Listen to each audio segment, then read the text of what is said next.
Ẹ káàbọ̀ sí orí ìkànnì yìí gbogbo ẹ̀yin olólùfẹ́ ìkànnì Celestial Mama TV. Òde òdà àbíṣe àlàáfíà lẹ́wà gẹ́gẹ́ bí àwa náà ti wà. Wòlíì Adébáyọ̀ wọ́n tó ti sọ àwọn ọ̀rọ̀ eléyìí tí Ọlọ́run máa fi rán wọn lọ́dọọdún. Ìyẹn ni mo ní pé kí n mú wá. Gúdúgbẹ̀ fẹ́ já o. Nǹkan fẹ́ ṣẹlẹ̀ lórílẹ̀-èdè yìí. Bàbá yìí tú ọ̀pọ̀lọpọ̀ àwọn àṣírí nínú fọ́nrán yìí. Kí ni àwọn àsọtẹ́lẹ̀ tí bàbá yìí mú wá nínú oṣù kẹwàá? Ṣé ẹ rántí Lekki Toll Gate ọjọ́ sí? Gbogbo ẹ̀ láǹfààní àti wò nínú fọ́nrán tí mo mú wá yìí. Bàbá yìí sọ ọ̀rọ̀ nípa ààrẹ Bọ́lá Ahmed Tinubu. Bàbá yìí sọ wípé kí gbogbo èèyàn kíyèsára, pàápàá kí ààrẹ Bọ́lá Ahmed Tinubu kó kíyèsára. Ẹ wo ọ̀rọ̀ yóò lè dùn lẹ́nu mi àfi tá a bá fúnra wa gbọ́ lẹ́nu Wòlíì Adébáyọ̀. Bàbá yìí ó ti sọ ọ̀pọ̀lọpọ̀ àwọn ìran tó sì jẹ́ bó ti sọ bọ́lọ̀ ti fi ràn làbà bẹ́ẹ̀. Ká wí bẹ́ẹ̀ ká bà bẹ́ẹ̀. Ṣé ẹ mọ̀ pé Yorùbá sọ wípé òun ni iye ọmọ èèyàn? Ẹ má wàá jẹ́ n fàágùn lọ títí. Ẹ jẹ́ n gbé Wòlíì Adébáyọ̀ wọlé kí bàbá yìí jíṣẹ́ tí Ọlọ́run rán.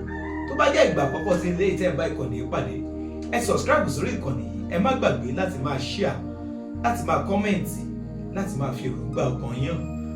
Ẹ wo Wòlíì Adébáyọ̀, ẹ wọlé kí àwọn ènìyàn kọ́ gbọ́. Bàbá orílẹ̀-èdè, the president of the country, Tinubu, Baba Tinubu, ẹ wo ẹ̀yìn wò dáadáa o. look back. Ẹ ṣe àwọn àtúnṣe o. Go and make some amendments. Ó ní nǹkan kan tó fẹ́ yẹ kẹ́ sign. There is something they want you to sign. Bàbá, tẹ́ bá ti sign ẹ̀, If ẹ you rò ó. sign it, think before you sign it.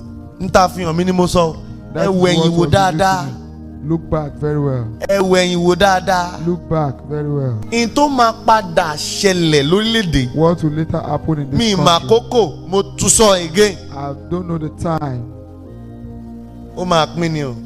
This country will split, Wọ́n á dẹ̀ fi ọgbọ́n pín. and they'll use wisdom to split this country. Tẹ́ ẹ bá fẹ́ kẹ́jẹ wà. If you don't want Èmi ò mà kókò. bloodbath, Mi ì mọ̀ gbà yẹn o. I don't know the time, the Mi period, mọ the ọdún tó time, máa the ṣẹlẹ̀ o. season. I don't know the year Bó máa ṣẹlẹ̀. for it to happen. On the 17th Ní ọjọ́ kẹtàdínlógún of this month oṣù yìí to 21st, títí di ọjọ́ kọkànlélógún, please let us be sensitive. ẹ yẹ ká ní ìmọ̀lára tẹ̀mí. I see messenger of good news. Mo rí oníṣẹ́ ayọ̀ tó jíṣẹ́ fún ọ̀pọ̀lọpọ̀ ènìyàn. Wọ́n á sọ̀kalẹ̀. They will descend. I know what I'm saying. Mo mọ ohun tí mò ń sọ. I've prayed also, Mo ti gbàdúrà, but I heard it clearly. àmọ́ mo I gbọ́ just had dáadáa. state of emergency. Mo kàn gbọ́ wípé ogun kí gbogbo ènìyàn dúró sínú ilé rẹ̀. Ẹ má rìn In some state ní àwọn ibì kan, and in some places in the world. àwọn ìpínlẹ̀ kan àtàwọn kan ibì kan State of emergency. lágbàáyé. Ogun kí onílé ó gbélé. Beware of Lekki Toll Gate. Ẹ ṣọ́ra fún Lekki Toll Gate. That area, Ibẹ̀ yẹn in the vision I see, nínú ìran tí mo rí, is a sucking arena, sucking of blood. ibi ìmùjẹ ni. Kì í ṣe kó tó di pé wọ́n pààyàn gan gbà yẹn gan. Ibẹ̀ yẹn Before wọ́n they rìn kill kan mọ́ bẹ́ẹ̀. people there, that place, something has been buried there. I will tell you the truth o. Màá sọ òtítọ́ fún yín, But I had ẹ̀pẹ́. ṣùgbọ́n mo gbọ́ ẹ̀pẹ́. The people of Ẹ̀pẹ́ should pray. Àwọn ará ẹ̀pẹ́ kó gbàdúrà, They should pray. kó gbàdúrà. There is a strange thing coming there. Ó ní nǹkan kan tó máa ṣẹlẹ̀ níbẹ̀ yẹn láìpẹ́. Ìjọba mẹ́ta lórílẹ̀ Áfíríkà 3 governments in Africa àti fàyà. is been destroyed. I will not mention. Mi ò ní dárúkọ orílẹ̀-èdè náà. Ṣùgbọ́n tó bá bẹ̀rẹ̀ sí í ṣẹlẹ̀ mẹ́ta ni. It is 3 countries. Ẹ máa rí. You will see it. Ẹ gbàdúrà lórí ikú ọ̀dọ́ àwọn ológun ọ̀dọ́ ikú wọn. Pray against the death of glorious Youths. Pray against their death, that Ẹ gbàdúrà God lòdì should sí ikú stop wọn, it. Kí Olúwa kó dá dúró. Oṣù October yìí gangan. This month of October. Ẹ gbàdúrà Pray kẹ́ ẹ tó jẹ èso. before you eat any fruit. There is another church. Ó tún ní ìjọ míì. I will not mention. Mi ò ní dárúkọ. Not against anybody. mi ò ṣe lòdì sí Olúwa ní ẹnikẹ́ni. kó lọ jáwọ́ The Lord said you should àwọn go and stop. ènìyàn tó fi ń rúbọ. Those you are using as sacrifice Ó ti tó. is enough. Oore ọ̀fẹ́ la fi gbé wa jáde lónìí torí èmi gangan sọ pé mi ò ní bọ́ síta. It is grace that brought Lẹ́yìn us kí n this morning, gbàdúrà. because I said myself that I Ọlọ́run won't say ẹlẹ́rìí ń gbọ́. anything. God is my witness. Kó má bàa dàbí pé ṣoṣooṣù ló fẹ́ máa wá ni. I don't want it to look as if it's Lóòótọ́ every oore month that ọ̀fẹ́ yẹn wà I nílẹ̀ receive kan prophecy. fún wa lóṣooṣù. God has given us the grace for every month. But I said I'm not going to come out before. Ṣùgbọ́n mo ní mi ò ní jáde tẹ́lẹ̀. But he spoke to me. Ṣùgbọ́n Olúwa bá mi sọ̀rọ̀. He said you are going to speak. Ó ní ẹ ó sọ̀rọ̀. And I was amazed. Ó sì yà mí lẹ́nu.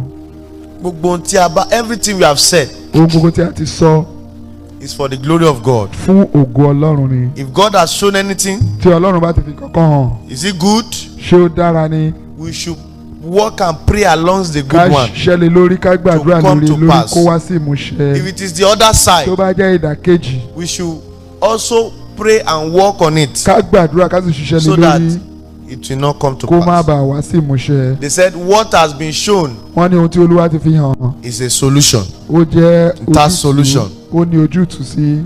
I'm not coming out for anything Mi ò wá jáde fún nǹkan but for the kan glory of God. ṣùgbọ́n fún ògo Ọlọ́run. We see what happened last month. A rí nǹkan tó ṣẹlẹ̀ lóṣù tó It's kọjá. not by any means of man. Kì í ṣe ènìyàn ló I know ṣe. nothing about it. Mi ò mọ̀ kankan nípa I ẹ̀. am just a vessel being used. Mo kàn jẹ́ ohun èlò t'Olúwa ń lò. But our own is to obey. Ṣùgbọ́n tiwa ni ká ṣe ìgbọ́ràn. Obey. Ká ṣe ìgbọ́ràn. Tí a bá ti gbọ́ràn, Once we obey, a máa là á kọjá. we will overcome.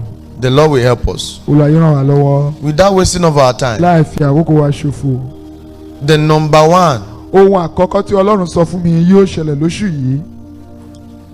the month of October Oṣù October is a month of judgment. ó jẹ́ oṣù ìdájọ́. The month of October Oṣù October is a month of judgment. ó jẹ́ oṣù ìdájọ́. When you read the 2 Corinthians Tẹ́ bá ka ìwé Kọ́ríńtì kejì chapter 5, orí karùn-ún yes, verse 10 there. ẹsẹ̀ kẹwàá. The Bible says, for we must all appear before the judgment seat of Bíbélì Christ, wípé gbogbo wa la ó dúró ní that everyone may ìdájọ́ receive the things done in his kí body gbogbo èèyàn lè gba èrè according tó ṣe to nínú that he ara had done, whether gẹ́gẹ́ it's bí ó ti good ṣe or bóyá bad. ní rere àbí ní búburú. So the month of October Oṣù October is a month of judgment. ó jẹ́ oṣù ìdájọ́. It's a month of judgment. Ó jẹ́ oṣù ìdájọ́. Please, I want to beg you. Mo fẹ́ bẹ̀ wá, Ẹ béèrè fún àánú. ask for mercy. Plead for mercy. Ẹ bẹ̀bẹ̀ fún àánú. Plead God for mercy. Always. Ẹ bẹ̀bẹ̀ fún àánú ní gbogbo ìgbà. Plead God for mercy. Ẹ bẹ̀bẹ̀ fún àánú lọ́wọ́ Ọlọ́run. And that is the reason why I now understand the reason why he told us Mo ṣẹ̀ṣẹ̀ wá ní òye tó ṣe sọ fún wa that our 7 days fasting wípé we àwẹ̀ àti started àdúrà today is a ọjọ́ annual méje fasting. tó bẹ̀rẹ̀ Prayer lónìí and fasting. ọdọọdún la máa ń ṣe é. He did not even allow me to write any prayer point for Kò anybody. jẹ́ kí n kọ kókó àdúrà kankan fún ẹnikẹ́ni. He said everybody should ask for Ó mercy. ní kí gbogbo èèyàn máa bẹ̀bẹ̀ So fún we àánú. titled it mercy from God. Àwa sọ pé àánú So látọ̀dọ̀ I Ọlọ́run beg wa. you, Mo bẹ̀ yín, ask for mercy. ẹ bẹ̀bẹ̀ fún àánú. Always. Ní gbogbo ìgbà. Always. Ní gbogbo ìgbà. This month especially. Pàápàá jùlọ nínú oṣù yìí. Olúwa fi àánú gbà wá. Ó lọ deliver us Because from there will be mercy. strange judgment. Nítorí pé àwọn Don't say I did ìdájọ́ not say it o. abàmì máa ṣẹlẹ̀. So there will be strange judgment. Àwọn ìdájọ́ abàmì. Number 2. Ìkejì. Number 2. Ìkejì. Pray against state of emergency. Ẹ gbàdúrà lòdì sí ogun kí onílé ó gbélé. State of emergency in some states in Nigeria Ní àwọn and in some places other countries. àwọn ibì kan lórílẹ̀‐èdè Nàìjíríà àtàwọn ibì kan ní tí ò ń ṣe orílẹ̀‐èdè Nàìjíríà. I have prayed also, Mo ti gbàdúrà but I heard it clearly. àmọ́ mo I gbọ́ just had dáadáa. state of emergency. Mo kàn gbọ́ wípé They ogun kí gbogbo ènìyàn dúró sínú ilé rẹ̀. Ẹ má rìn in some states ní àwọn ibì kan, and in some places in the world. àwọn ìpínlẹ̀ kan àtàwọn kan ibì kan State of emergency. lágbàáyé. Ogun kí onílé ó gbélé. Number 3. Ìkẹta, children of God should pray against the rampant sudden death. Wọ́n ní kí àwọn ọmọ Ọlọ́run kó gbàdúrà lòdì sí ikú òjijì tó máa wọ́pọ̀ lóṣù yìí. Please, I beg you. Mo bẹ̀ yín o. This one is for this month Eléyìí wà and fún also oṣù for yìí November. àti fún oṣù kọkànlá. Sudden death. Ikú òjijì It will not happen to us. kò ní ṣẹlẹ̀ sí wa. You will know where I'm coming from now. Ẹ máa mọ ibi tí mo ti ń bọ̀ báyìí. Number 4. Ìkẹrin, I want to enlighten us. mo fẹ́ ṣí wa níyè. And this is the message. Ọ̀rọ̀ náà sì lélẹ́yìí. There are spell. Ègún wà. Spell. Níta ti fi bò wọ́n lójú. There is an evil covering. Being used to cover Nigerians. Ìbòjú wà tí wọ́n ti fi bo àwọn ọmọ Nàìjíríà lójú. You will not believe it. Nígbàgbọ́. I'm not saying you should believe me. Mi ò ní kẹ́ gbà mí gbọ́. Majority in Nigeria is under spell. Ọ̀pọ̀lọpọ̀ ọmọ Nàìjíríà wọ́n wà lábẹ́ ìbòjú òkùnkùn. And the secret is that the spell they did it through the air. Bí atẹ́gùn yẹn bá ti ń fẹ́ lù àwọn èèyàn. Àṣírí pé they did this thing wọ́n ṣe sínú atẹ́gùn as the wind is blowing. People are not normal. Their thinking are not normal. Àwọn èèyàn bọ́ ṣe ń ronú. You may not believe this thing. O lè máa gbàgbọ́ ohun tí mò ń sọ yìí. But I have said my own. Ṣùgbọ́n mo ti sọ tèmi. Go and pray against evil spell. Ẹ lọ gbàdúrà lòdì sí ìbòjú òkùnkùn. They are renewing that thing every time. Wọ́n sọ di ọ̀tun ní gbogbo ìgbà. I know what I'm saying. Mo mọ ohun tí mò ń sọ o. Take a step. Pray against it. Ẹ gbàdúrà lòdì sí evil spell. Ẹ gbàdúrà lòdì sí ìbòjú òkùnkùn. That's number 4. Ìkẹrin. Number 5. Ìkarùn-ún. Beware of Lekki toll gate. Ẹ ṣọ́ra fún Lekki toll gate. That area. Ibẹ̀ yẹn. In the vision I see o. Nínú ìran tí mo rí. Is a sucking arena, sucking of blood. Ibi ìmùjẹ ni. Sucking of blood. Ibi ìmùjẹ ni. Lekki toll gate. Lekki toll gate. I beg you don't. You may not understand what I'm saying. Don't. Ẹ lè má kí ló yẹ ohun tí mò ń sọ. Àmọ́ kò burú. Don't do any random progression of protest or whatever. It's a in fact kì í ṣe kó tó di pé wọ́n pààyàn gan gbà yẹn gan ibẹ̀ yẹn wọ́n rìn kan mọ́ bẹ́ẹ̀. There, that place something has been buried there. I will tell you the truth o. Màá sọ ìtọ́ fún yín. So beware. Ẹ ṣọ́ra. People living around that place. Àwọn èèyàn tó ń gbé ní àyíká yẹn. Beware. Ẹ ṣọ́ra. You are passing there. Beware. Ẹ ń gbàbẹ̀ ẹ ṣọ́ra. Wọn ò ní fi ẹ̀jẹ̀ wa pa títí làárẹ̀. Our blood will not be used as a sacrifice. Number 6. Ìkẹfà.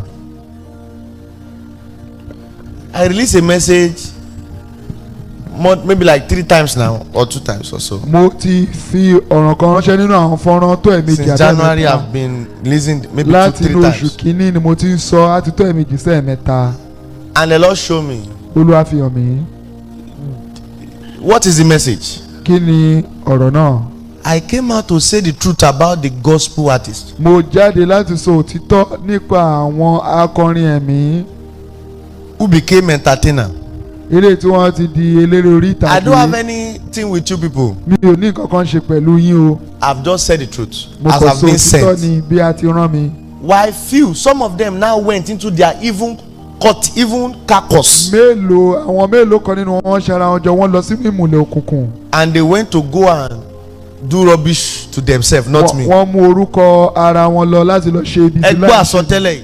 Hear this word. Olúwa sọ pé ìdájọ́ ti wà lórí yín The Lord rẹ̀. said there is a judgment on you already for what you have done. Èmi ń sọ Ọlọ́run o. I'm not God.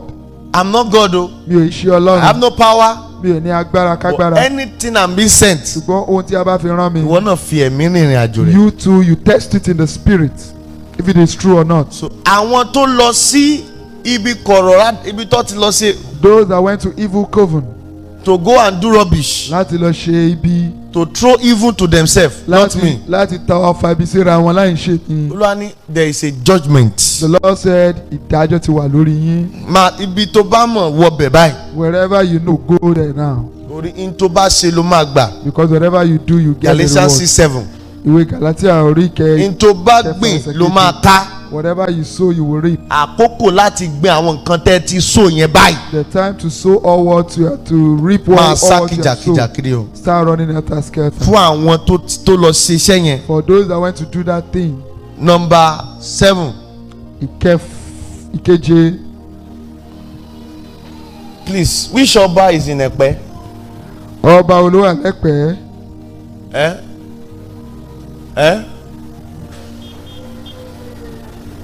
Hello, mi gbọ́. Which Ọba is in Ẹ̀pẹ́? Ọba wo ló wà ní ìlú Ẹ̀pẹ́? I don't really know. Mi ò mọ ọba tó wà níbẹ̀. But I had Ẹ̀pẹ́. Ṣùgbọ́n mo gbọ́ Ẹ̀pẹ́. The people of Ẹ̀pẹ́ should pray. Àwọn ará Ẹ̀pẹ́ kó gbàdúrà. They should pray. Kó gbàdúrà. There is a strange thing coming there. Ó ní nǹkan kan tó máa ṣẹlẹ̀ níbẹ̀ yẹn láìpẹ́. And they want to ẹ̀gbọ́n wọ́n fẹ́ sá pamọ́ síbẹ̀. They want to hide in that Ẹ̀pẹ́ area. Tí ọba bá wà lẹ́pẹ́ ọba yẹn kọ́ bá wa sọ fún. Let them tell the king. Kí wọ́n mójútó ibẹ̀ yẹn o. They should take care of that area. People are hiding there. Ó tọ́ba bá wà ń bẹ̀ ó máa kàn ó náà lára tí kíní ẹ̀ máa If there is a bẹ̀rẹ̀. king there, whenever that thing starts, you'll be affected as well. I don't really know the history of that place. Mi ò mọ ìtàn ibẹ̀ But yẹn. I had Ẹ̀pẹ́. Mo gbọ́ Ẹ̀pẹ́. They should fish out all those bushes. Kọ́ wo àwọn igbó Àwọn kankan wọ̀nyẹn. sá síbẹ̀. Some things are hidden there. And it will affect both the small and the head. Ó máa bẹ̀rẹ̀ láti ọ̀dọ̀ àwọn ọmọ wẹ́wẹ́. And if even they have a king there, it's going to affect the king. Bọ́ba king. lọ́ba gan ó máa kàn án. That's number what? 7. Number 8. Ìkẹjọ. Children of God in America. Àwọn ọmọ Ọlọ́run ní ìlú Amẹ́ríkà. In Britain. Ní UK. France. Pray. Ẹ gbàdúrà.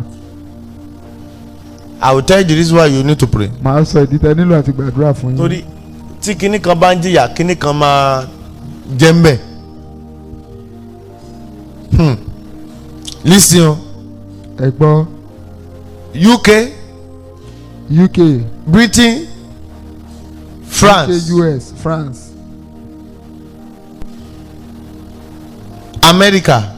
US. Go and release the secret you are using to tie down Africa. Ẹ lọ tú àṣírí tí ẹ fi sílẹ̀. àwọn aláwọ̀ dúdú. Ẹ má ní mi ò sọ̀rọ̀ o, wọ́n á ní pé ó kọ̀ sọ ni. They say they will be saying he just said it. We said it in the days of Queen Elizabeth. Àsọ nígbà Queen Elizabeth. They said that shebi is old, shebi kini kan, no problem. Wọ́n ti dàgbà. I will not emphasize much. Mi ò ní tẹ́ But wọn. if they fail to do that, they have limited time. Bọ́ kùnà láti ṣe I ìgbà see wọn that kúkúrú ni. their leaders will be going one by one. Orí pé àwọn adarí wọn yóò máa lọ lẹ́yọ kọ̀ọ̀kan. In their each state, their country, wọ́n máa ikú yẹn máa ó máa dàbí pé wọ́n fi nǹkan ikú wẹ̀ ni. There will be rapid death. And I see strange storm. Mo sì rí ìjì tó Olúwa pọ̀. fẹ́ bẹ̀bẹ̀ wò again. The Lord want to visit that place again. Ntọ́ba lè lọ ṣe ṣèbọn ní scientist làwọn kọ́ lọ They say ṣe. they are scientists. They should go and do whatever they can do.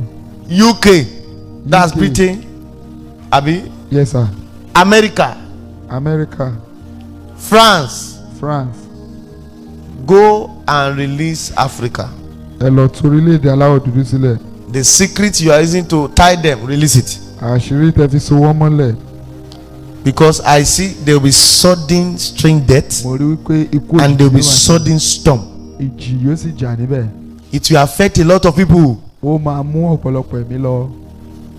That's number what? 8. Number 9. Ìkẹsàn-án.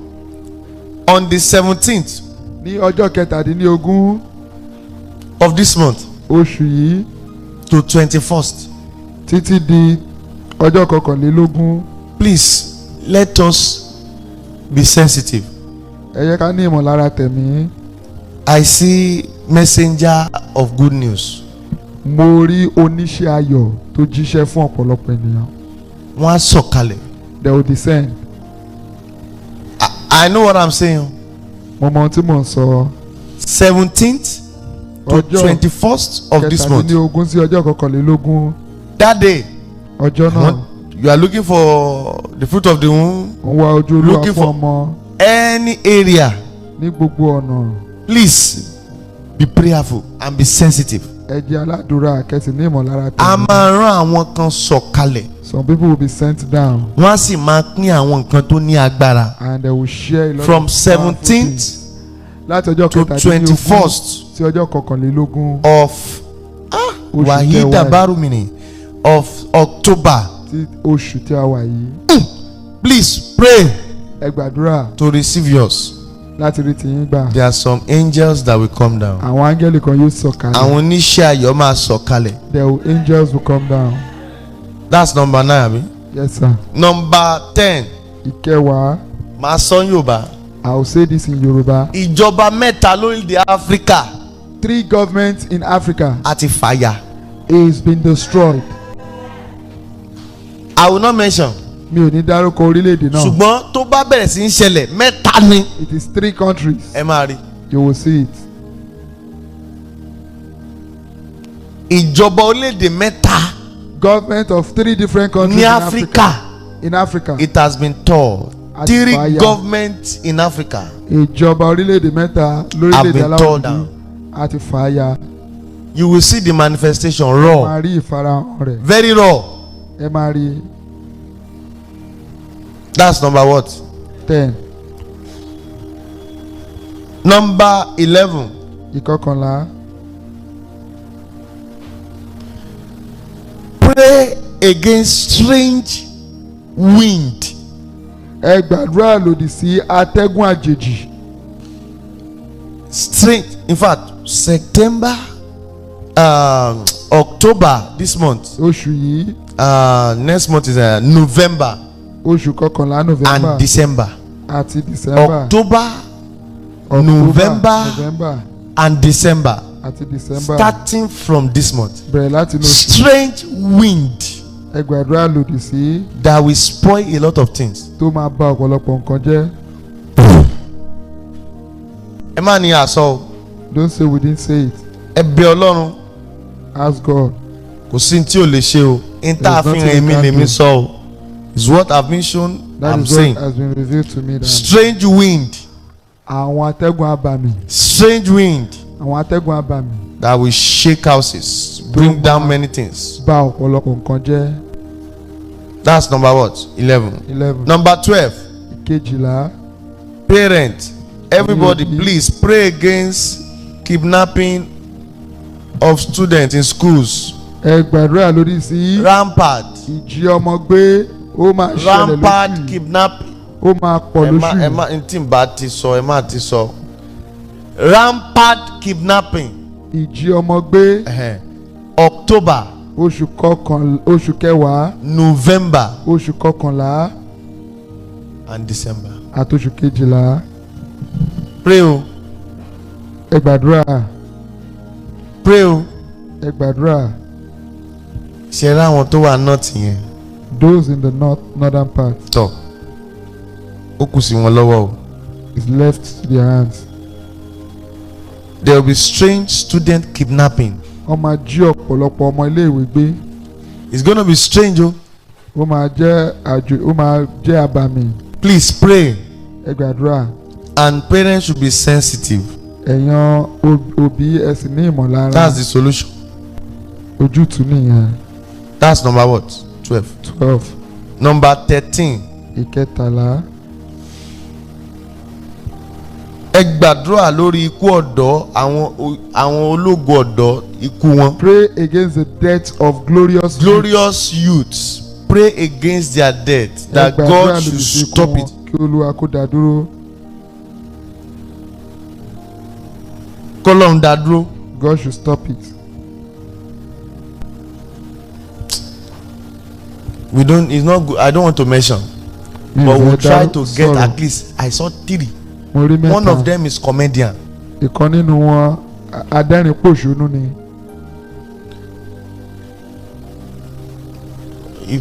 so that they will not say that we want to aferoku sí wọn àbí. So they won't say we have the thought of because death against them. we don't need to mention, but if I could get their contact, tí n bá lè ní ẹ̀rọ ìbánisọ̀rọ̀ wọn, I will post it there. wọ́n fi síbẹ̀. But comedian is there. ṣùgbọ́n ìkan nínú adẹ́rìn-pòṣónú ni. Worldly wàdàdàdà kó tètè lọ yí padà is there. All this takasufe is there. wọ́n wà ń bẹ̀. And also the gospel. kan lára àwọn olórin ẹ̀mí. They should pray. kó gbàdúrà. The vision I see is clear. ohun tí mo rí dáadáa. That's number what? 13. Number 14. ìkẹrìnlá. Before I say this, kí n tó sọ eléyìí, let me talk about Russia. Number 14. ẹ jẹ́ kí n sọ̀rọ̀ nípa Russia. Russia will discover something new. Russia máa rí nǹkan tuntun. Please let me pass this message to them. ẹ fi eléyìí ránṣẹ́ sí wọn. It's going to be deadly. ó máa burú gan. They should not use it to kill souls. kọ́ máa wò ó láti fi gba ẹ̀mí àwọn èèyàn. They will discover something deadly. wọ́n máa rí nǹkan tuntun tó burú jáì. They should not use it to kill people. kọ́ máa lò láti pa ènìyàn. Because torí kí ìjọba yẹn má bàa fàya. so that the government won't be torn apart. Kó má bàa di pé olórí wọn a máa ṣe báyìí àwọn kan máa gbé báyìí. so it won't look like their leader will be going one way and the others the other way. Mi ní sọ jù bẹ́ẹ̀ lọ. I won't say more than that. Number 15. ìkarùndínlógún. This one is this month. eléyìí oṣù yìí ni. Oṣù October yìí gangan. this month of October. Ẹ gbàdúrà. Pray Kẹ́ ẹ tó jẹ èso.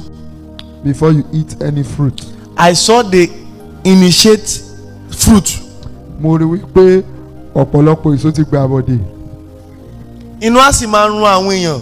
and people will have stomach ache. Ẹ jẹ́ kí ẹ̀mí Ọlọ́run fọwọ́ kàn yín kẹ́ ẹ tó ra èso. let the spirit of God touch you before you buy any fruit. Mi ì fẹ́ àwọn tó ń ta ẹ ti mọ̀ wọ́n tó ń ta jù. You know those people that sell it most. ẹ̀mọ̀ àwọn tó ń tà jù. Àwọn yẹn náà ló ṣiṣẹ́ yẹn. they are the ones doing the work. I beg you, beware. ẹ ṣọ́ra. If your spirit say don't take this, don't take this, tí ẹ̀mí yẹn bá sọ wípé ẹ má rà. don't buy it o. Some of them are being initiated. ọ̀pọ̀lọpọ̀ nínú wọn ló ti. In fact, mo rí pé in that vision I was in, wọ́n dẹ̀ ń gun lábẹ́rẹ́ báyìí, wọ́n dẹ̀ ń drop it. I can see that they are wọ́n gun lábẹ́rẹ́ báyìí, wọ́n gun lábẹ́rẹ́ báyìí. fruits and they are dropping I see it. apple, I see orange. mo rí ọsàn. Kí ni tó gùn yẹn? cucumber. Cucumber. Mo rí I see that cucumber. one. Pray. ẹ gbàdúrà. Ẹ má ní mi sọ o. don't say I didn't mention it. Tẹ́ bá ti jẹ́ tínú run yín. if you eat it and you are having stomach pain. Tọ́, it is well. yóò dára. The solution is pray before you buy it. ojú ti ní gbàdúrà kó tó rà á. Or pray before you eat it. àbí kó gbàdúrà kó tó jẹ ẹ́. Yóò ṣẹlẹ̀ lóṣù yìí o. It will And it's going to be happen this rampant. month. Ẹ ṣọ́ra. ó yí ó sì pọ̀. Number 15. 16. I will not say some. mi ò ní sọ àwọn míì. Mi ì fẹ́ dárúkọ. I don't want to mention And names. then ní contact wọn. and we don't have their contact. Kò dẹ̀ ṣe sọ. and we can't say it. Kó má bàa dàbí wípé ẹ ṣe wá wọn kàn. so you don't look as if why didn't you Àwa get dẹ̀ them. mo ti gbìyànjú àwọn nǹkan kan. and I've made some moves.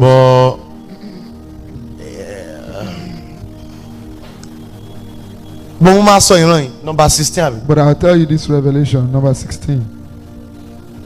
The Lord showed me a vision. Olúwa fi ìran I've kan said hàn it mí. during the program. mo sọ nígbà tá à ń ṣe program. There is a mini church, ó ní ìjọ kan. very big. ìjọ yẹn tóbi. In that vision, nínú ìran yẹn I saw 9 cars, white, mo rí ọkọ̀ ayọ́kẹ́lẹ́ 9 funfun. and they came out of that camp. wọ́n sì jáde láti inú ilẹ̀ ìpàgọ́ náà. I was at the front of that church, mo wà níwájú ẹnu ọ̀nà ìjọ náà. And the Spirit said, look, ẹ̀mí ẹ̀ sọ wípé wò ó. very white, they were jeep. Àwọn ọkọ̀ ayọ́kẹ́lẹ́ mẹ́sàn-án funfun. Very many. And as they were coming out, they were now lining up beside the front of the gate. Sí iwájú ẹnu ọ̀nà àbáwọlé ìjọ náà. So a woman just rushed out. Obìnrin kan wá sáré jáde. Though in that vision, it was two church they put beside each other. Ìjọ méjì ló gbé sẹ́gbẹ̀ẹ́ ara wọn. But I want to say this one particularly. Because something strange is going to happen. Torí nǹkan àbàmì kan yóò ṣẹlẹ̀. So in that church, nínú ìjọ náà, a woman ran out with check. Obìnrin kan wá sá jáde pẹ̀lú sọ̀wédowó. He now said, Daddy said we should give you. Ó wá ní pé dáàdì ní ká fún yín ní ìwé sọ̀wédowó yìí. And the last white car, which is the jeep, ọkọ̀ ayọ́kẹ́lẹ́ tó gbẹ̀yìn nínú mẹ́sàn-án yẹn, ó wá fa fèrèsé rẹ̀ wálẹ̀. He said, we are done here. Ó ní àwa ti parí iṣẹ́ wa níbí. You cannot bribe us. Ẹ lè fi owó rà wá mọ́. And he dropped the sọ̀wédowó tó fún ó wá jùlẹ̀. I picked it. Èmi wá mú sọ̀wédowó And I yẹn heard the nínú ìran voice. yẹn. Mo á gbọ́ ohùn yẹn. Is that what I sent you? Or wípé what ṣé ohun tí mo I rán want you to nìyẹn, do? ohun tí mo ní kó lọ ṣe nìyẹn. So I drop it back. Mo wá ju sọ̀wédowó yẹn lẹ̀. The woman was begging, please. Obìnrin yẹn wá bẹ̀bẹ̀. Don't go. Ẹ má lọ. Don't go. Ẹ má lọ. But they left. The voice now said, enter the Mo place. wá gbọ́ ohùn yẹn wípé wọnú ilẹ̀ ìpàgọ́ yẹn. As I entered the place, Mo ti wọ bẹ̀. it's a big place. I'm not going to mention. Ibi tó tóbi ni mi ò ní dárúkọ. Very popular ministry, church also. Ìjọ tó lórúkọ ni. I'm not against anybody. Mi ò ṣe lòdì sẹ́nikẹ́ni o. I'm not fighting anybody. Mi ò bá ẹnikẹ́ni jà. But as I'm saying this, Ṣùgbọ́n mo ti ń sọ eléyìí. I'll just hint us. Wọ́n kàn sọ fún wa. We need to pray. A nílò láti gbàdúrà. And they need to walk towards it. Wọ́n sì nílò láti ṣiṣẹ́ lé lórí. He said, look at it. Ó ní ẹ wò ó. It take me around. Wọ́n I mú mi could not walk káàkiri. everywhere though. Gbogbo ilẹ̀ ìpàgọ́ yẹn. The place was dried. Gbogbo ibẹ̀ ti wá gbẹ. He said, this is how it's going to be at the end. Ó ní bó ṣe máa rí tó bá yá nìyí. A place where people come in, come out, come in, Ibi tí come èrò out, ti come ń in. wọ́ tó ń wọlé tó ń jáde. He said, because those ones are left, they are the angel assigned. Ó nítorí àwọn mẹ́sàn-án tó lọ yẹn, To àwọn work ni there. áńgẹ́lì tí a yàn láti máa But they have ṣiṣẹ́ gone. bẹ̀. Ó ní ṣùgbọ́n wọ́n ti fi ibẹ̀ sílẹ̀. But there's a solution. Ṣùgbọ́n ojútùú kan wà. It was after some months Lẹ́yìn oṣù mélòó kan, I now received this solution. mo wá rí ọ̀nà àbáyọ. Said they should tell the founder, Ó ní kó sọ the fún one in charge, the one, the head there though. ẹni tó jẹ́ adarí níbẹ̀. You should go back to the first principle Ó ní kó padà lọ sí àlàkalẹ̀ àkọ́kọ́ that came, tó fi that gbé they follow ìjọ náà kalẹ̀. earlier Eléyìí tí wọ́n fi gbé ìjọ náà kalẹ̀. in the days of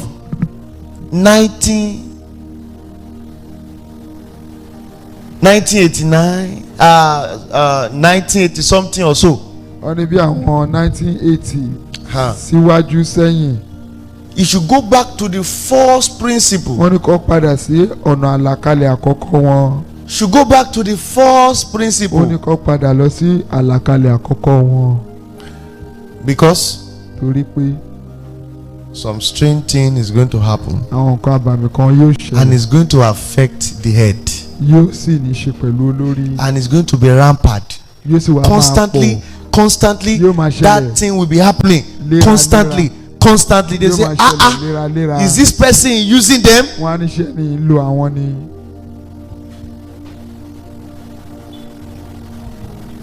So the ministry should pray, oh, Kí ìjọ náà gbàdúrà. and the head should go back to the Kí adarí ìjọ náà kó padà lọ sí ìfẹ́ rẹ̀ ti àkọ́kọ́ àti àlàkalẹ̀ he should go àkọ́kọ́. back to the first principle. Kó padà lọ sí bó ti gbé ìjọ náà The way kalẹ̀. God has lead them at the early stage. Bí Ọlọ́run ṣe fi rán wọn ní ìbẹ̀rẹ̀ pẹ̀pẹ̀. Ẹ má ní mi sọ, mi ò ní dárúkọ ṣùgbọ́n mo máa sọ Don't say kankan. I didn't mention I'm this. not against any ministry o. Àmọ́ wọn ò ṣe lòdì sí ìjọ kankan o. There was a time God sent me through notes. ó ní ìgbà kan tí Ọlọ́run fi rán mi tí mo kọ̀wé. We tried everything. a ṣe gbogbo nǹkan. I will not mention the church. mi ò ní dárúkọ ìjọ náà. See, I'm not saying I'm pure. mi ò sọ wípé mo mọ́ o. I'm not saying I'm God o. mi ò sọ pé mo jẹ́ Ọlọ́run. But I'm sent. ṣùgbọ́n rán mi. Before it's going to get worse, kó tó burú. they are hiding some things. wọ́n fẹ́ wọn kọ́kọ́ bò. And even they don't allow the leaders, the head, to even know some things. wọ́n jẹ́ kí adarí They gan are doing it under him. wọ́n ṣe lábẹ́lẹ̀. But it's going to be rampant. ó máa wá pọ̀. It's going to be rampant. ó máa wá pọ̀. It's going to be rampant. ó máa wá pọ̀. The church is along Bega down to Ibadan. ìjọ náà wà láàrin Bega sí ìlú Ìbàdàn. I will not mention. mi ò ní dárúkọ. No, there are many churches there. àwọn pé ìjọ pọ̀ níbẹ̀. But this church will know what I'm saying. ìjọ tí mò ń sọ ìwọ mọ̀ tí mò ń sọ. I don't want to mention any church. mi ò ní dárúkọ ìjọ kankan. It's along Ibadan expressway. ó wà ní àárín Bega sí Ìbàdàn. That thing is going to be rampant. kíní yẹn yóò pọ̀. That is going to be rampant. kíní yẹn ó pọ̀. There is another church. ó tún ní ìjọ míì. I will not mention. mi ò ní dárúkọ. Not against anybody. mi ò ṣe lòdì sí Olúwa ní kó lọ jáwọ́ the Lord said you should àwọn not stop. ènìyàn tó fi ń rúbọ. those you are using as sacrifice Ó ti tó. is enough. Ó ní tí ò bá jábọ́ if you jáwọ́ don't stop méjì nínú àwọn ọmọ ẹ̀ of your children á kọ́kọ́ lọ. will go. Kó lọ jáwọ́ go and stop. èyí tó ṣètò. what you've done is enough. Òun ò rán ẹ láti fi ènìyàn rúbọ. I didn't send you to use human being as sacrifice. Mo sọ o. I've said it. Òun ò rán ẹ láti fi ènìyàn rúbọ. I didn't send you to use anybody as sacrifice. Òun náà máa padà lọ. It would also Ṣùgbọ́n ẹ̀sìn yẹn á pọ̀. but there will be so many shame and disgrace. Mi ò ní dárúkọ. I won't mention name. Mi ò ní dárúkọ. I will not mention name. Wọ́n sì ń fi àwọn èèyàn rúbọ di bí mo ti ń sọ̀rọ̀ yìí. You are still using people as sacrifice as I speak. Wọ́n sì mú wọn lẹ́yọ kọ̀ọ̀kan. And they are taking Ìjọ them yẹn one lérò after tó the pọ̀. The church has crowd. This another church o. Ìjọ mi tún ní o. Wọ́n sì ń fi àwọn ènìyàn rúbọ. And they are Ìrì using people màkúì Olúwa náà ń bínú sí wọn. God said he's angry with them. Kó ba lè mọ̀. For them to know Àwọn ọmọ ẹ̀ your children. kó má bàa fẹ̀sùn kó lọ jáwọ́. Go and stop. Yóò jìyà ìyàwó à ń lẹ̀ fún already but kó lọ jáwọ́. There is punishment for him on ground already, but go and stop. Kó lọ jáwọ́. Go and stop. Mi ò ní dárúkọ. I won't mention name. Kọ́ máa de pé bóyá ó fẹ́ bá and I'm not for any church. Èmi ò sì Níta sí rán mi ìjọ kò máa kankan. sọ. I've just Kó been lọ sent. jáwọ́. Go and stop. Kó lọ jáwọ́. Go and stop. Ìjọ yẹn. That church, Wọ́n mọ tí mo sọ. they know what I'm saying. Mi ò ní dárúkọ. I won't mention Ṣùgbọ́n ó ń them. fi àwọn èèyàn rúbọ. But they are using people as Ó ń sacrifice. fi àwọn èèyàn rúbọ. They are using people as Ó ń sacrifice. fi àwọn èèyàn rúbọ. They are using people for Ó sì sacrifice. ṣe lẹ́nujọ́ mẹ́ta. And you did it a couple of time. Kó lọ jáwọ́ o. Go and stop. Kó lọ jáwọ́ o. Go and stop. Kó lọ jáwọ́ o. Go and stop. Òun náà ti mọ̀ pé àkókò òun ti ń tó. He also knows that his time is almost Ṣùgbọ́n up. ẹ̀sìn máa pọ̀. But there will be disgrace and shame. Ẹ̀sìn máa pọ̀. There will be At the shame. end of the day ọmọ wọn náà á bá lọ. And his own children will Ṣùgbọ́n kó lọ go ṣàtúnṣe. go and amend your ways. Èyí tó fẹ́ dàbí ìkẹyìn. The last Ẹ sọ one. fún ẹni ẹ bá mi jíṣẹ́ fún bàbá orílẹ̀-èdè Go and tell the president of the country wípé that bàbá ẹ ṣàtúnṣe. go and amend your ways. Ẹ ṣe àtúnṣe. Amend, make amends. Ẹ ṣe àtúnṣe ẹ ṣe àtúnṣe. Make some necessary amendments, changes. Àwọn nǹkan máa dàrú gan sa. Things will become worse. I see real confusion Mo rí in ìdàrúdàpọ̀ Nigeria government. nínú ìjọba Bàbá orílẹ̀-èdè Nàìjíríà. Orílẹ̀-èdè The Bàbá president of the country, Tinubu Baba Tinubu, ẹ wo ẹ̀yìn wo dáadáa o. look back. ẹ ṣe àwọn àtúnṣe o. Go and make some amendments. ó ní nǹkan kan tó fẹ́ kẹ́ sign. There is something they want you to sign. bàbá tẹ bá ti sign ẹ If ẹ you rò ó. sign it, think before you sign it. n ta fi hàn mí ni mo sọ. That ẹ is wo what ẹ̀yìn wò was dáadáa. written. Look back very well. ẹ wo ẹ̀yìn wò dáadáa. Look back very well. ẹ wo ẹ̀yìn wò dáadáa sà. Look back very well. ó ní nǹkan kan tó fẹ́ kẹ́ tọwọ́ bọ̀. There is something they want you to tẹ attest bá to dẹ̀ ti signature. tọwọ́ bọ̀ If you sign, ẹ wo ó. look at there will it. be real confusion in Nigeria government. Ìdàrúdàpọ̀ máa ṣẹlẹ̀ láàrin ìjọba Nàìjíríà. ẹ wá gbọ́ o.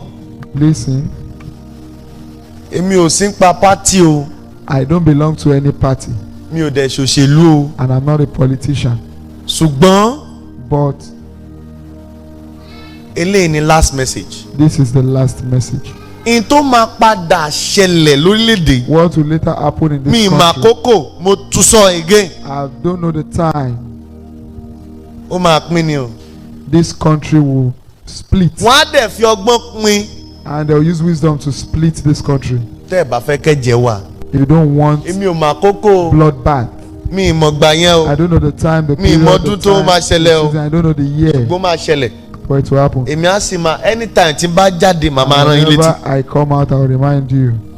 kò sí any other solution. There is no other solution. ilẹ̀ tí ń bi àwọn tó jẹ́ kílẹ̀ pé wọ́n yìí náà olórí. The leaders are being asked ojúbọ tí ń bi wọ́n. where the call on their oracle is asking them. ojúbọ tí ń bi wọ́n. The place of èyí oracle tó is lè asking mú them. orílẹ̀-èdè yìí tó ó ní What kí can kálukú settle lọ. this country is for this èyí country tó to sì lè split. dá ẹ̀tọ́ padà lórílẹ̀-èdè Yorùbá What will restore back the kó right of padà Yoruba sí bó ṣe wà ní ayé ìgbà yẹn. is to go back to how they were from the beginning. kí kálukú dúró. Let everybody go their way. mo tún sọ o I èmi ò say- mọ àkókò o. I don't know the time. mi sọ pé nísinsìnyí o I'm not saying now. mi dẹ̀ mọ àkókò I don't know the time. ṣùgbọ́n solution nìyẹn. But that is the solution. if not so Láì jẹ́ bẹ́ẹ̀, intẹ̀sí máa rí pọ̀ what you still see ẹ̀mí tó is sì more. máa bá lọ́pọ̀. A lot of lives will still go with it. yóò dára fún wa. It shall be well with us. wọ́n fi nǹkan kan pamọ́ ní UK There is something they are hiding in the UK, nínú family Queen Elizabeth. in the family of Queen Elizabeth. ẹ ṣe Thank you. yóò dára fún wa. It shall be well with us. ọkàn wa sì balẹ̀. Our mind will be ohun tó at dẹ̀ rest. fi pamọ́ yẹn What they are hiding, àwọn tó mọ̀ mọ̀ ṣùgbọ́n those that know knows it. it is well. Ṣùgbọ́n yóò dára. ẹ bá mi pín síbi tó yẹ kó lọ. Share it to wherever it's supposed to go. God bless you. Olúwa yóò bùkún fún yín.